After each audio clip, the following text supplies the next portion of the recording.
est à Thierry Benoît. Merci, Monsieur le Président. Monsieur le Président, Monsieur le Ministre, Monsieur le rapporteur, le nouveau centre le défend dans différents domaines.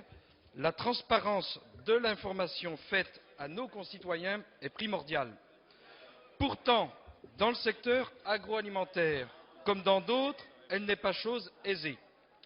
Le groupe SRC nous propose de s'attaquer à la transparence de l'étiquetage nutritionnel.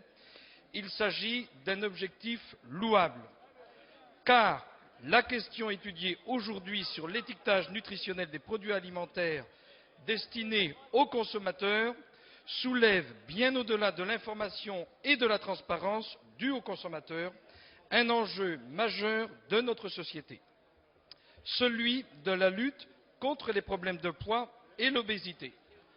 En France, nous nous sommes crus pendant longtemps à l'abri de cette maladie rampante, mais le nombre d'adultes en état de surcharge pondérale est jour après jour plus alarmant.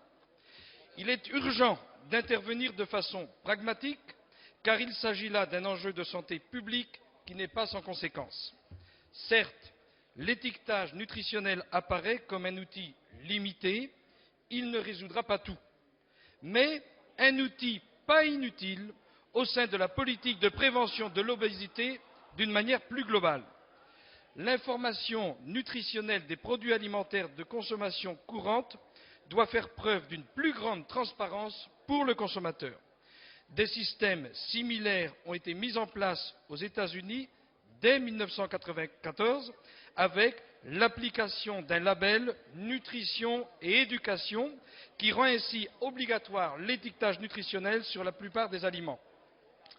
Le Royaume-Uni a mis en place depuis quelques années un code de couleur vert, orange, rouge qui indique le niveau de sel, de sucre et de matières grasses des aliments.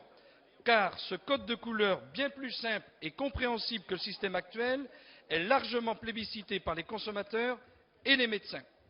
Pour le groupe Nouveau Centre, ce code aurait été mieux assimilé par les consommateurs européens que l'actuel tableau linéaire.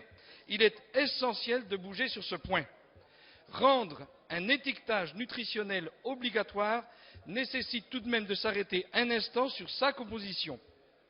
La directive européenne nous guide sur cet aspect, mais jouons la carte simplicité et pédagogie. Il faut rendre les valeurs nutritionnelles des produits de consommation courante plus transparentes pour le consommateur et même plus ludiques pour nos enfants. Chacun d'entre nous doit pouvoir disposer de repères accessibles. L'application de cette technique au niveau communautaire a été rejetée en juin dernier par le Parlement européen. C'est regrettable, car chacun d'entre nous doit pouvoir disposer de repères accessibles en la matière.